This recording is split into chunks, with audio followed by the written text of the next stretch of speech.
guys, welcome to Doga with Danielle. Hope you're all wonderful today.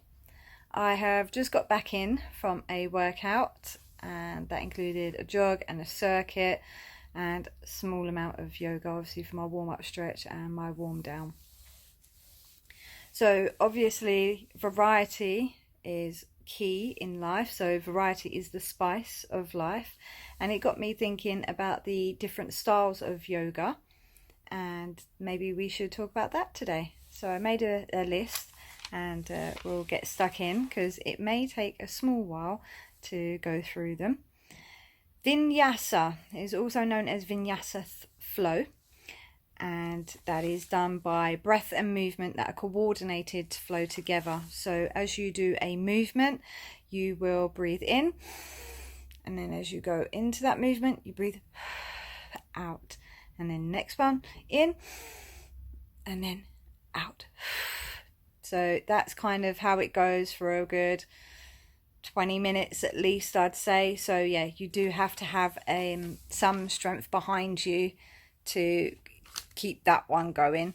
It's really good for the lungs. Yeah, it's a really good practice, but I wouldn't recommend it for beginners. It's really good for somebody of intermediate level, at least as long as you know your postures and have got control of your breath work. Next one is Hatha. Hatha is used normally as a blanket term for all physical postures or physical practices, I should say, of yoga. However, it does represent a classic practice in its own right as well. So if you see Hatha yoga on a class timetable, then it will be more a classic based practice, similar to Vinyasa, except for it isn't done completely at that one breath flow. You will flow and have a structure, but you will hold each posture for around 2 to 3 breaths so that you get to really give yourself a really good stretch and strengthen maybe your arms, your quads, everything. Really good for beginners. So if you are thinking of getting into yoga, that's a great class to join into. Next on the list is Iyengar. These poses are held for a long time, and that's so that you can seek full physical alignment. And this is done quite slowly and methodically. So as I said, so that you can find your shoulder in alignment with your elbow, in alignment with your knee, in alignment with your ankle. So very technical. You will usually find props involved as well, such as blocks or straps, and can be really good for people that are rehabilitating from injuries, because as we said, it will help you to put your body into a physical alignment again. Next on the list is Kundalini. So Kundalini is as much spiritual as it is physical. In these classes, the breathing is fast moving, which can really work your core, but the physical postures are also quite invigorating as well.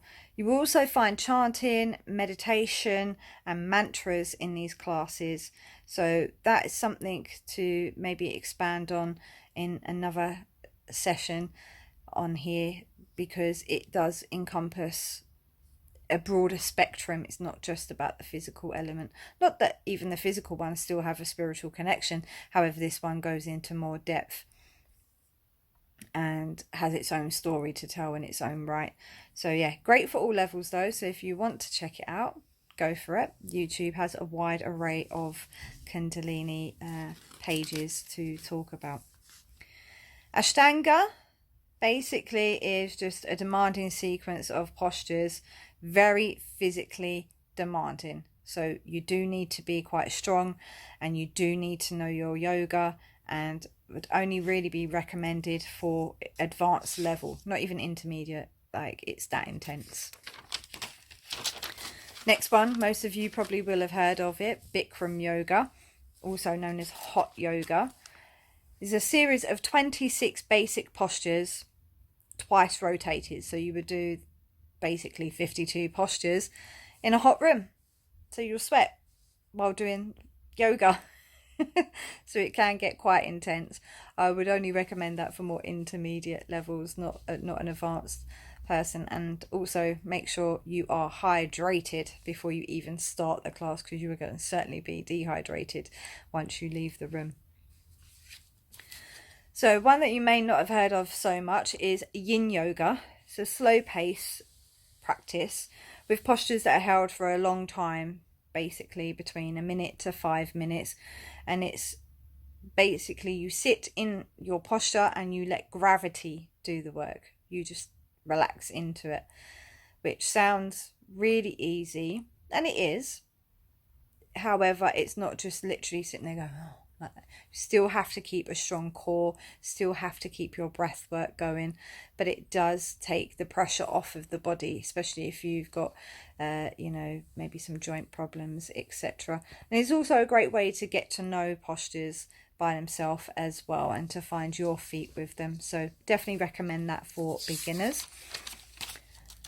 And then there is restorative yoga, slow paced again with fewer postures. With this one you'll have lots of props and lots of and not lots of blankets, just one blanket, maybe two. The purpose of restorative is to restore the muscles, and purpose of restorative yoga is to restore the muscles and to relax them. So it is pretty good for people who do a lot of sporting activities. Maybe you do weights, maybe you do a lot of cardio, intense training.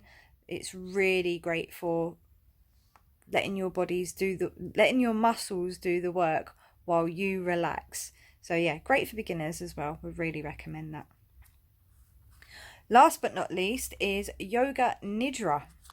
It's a still practice. You don't move. You just lay there with a guided meditation.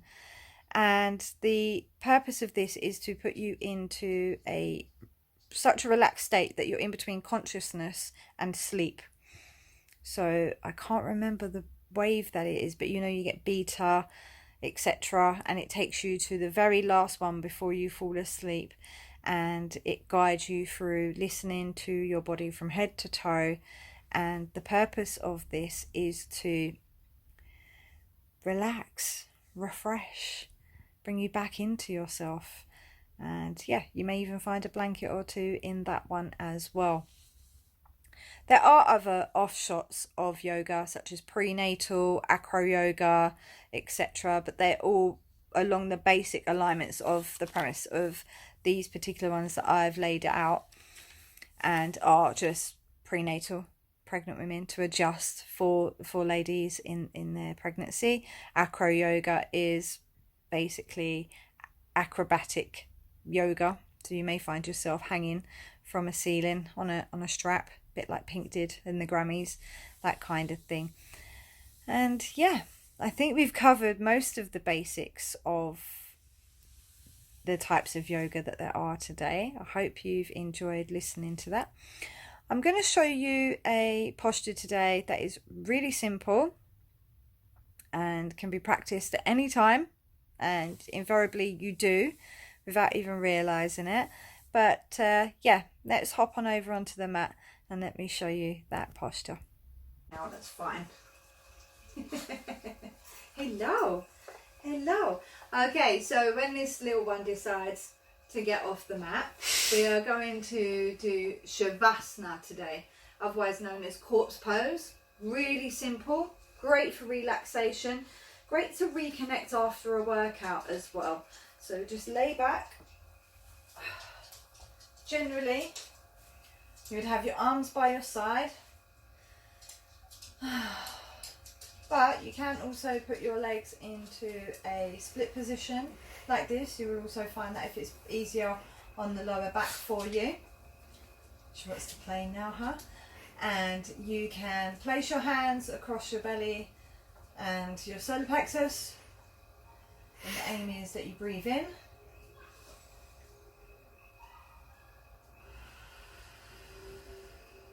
And out. Remember to take those breaths all the way into the stomach.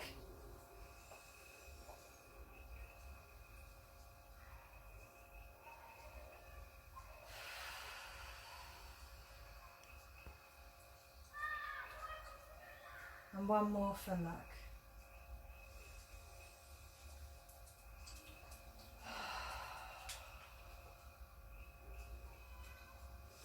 Now, you can lay here for as long as you need, and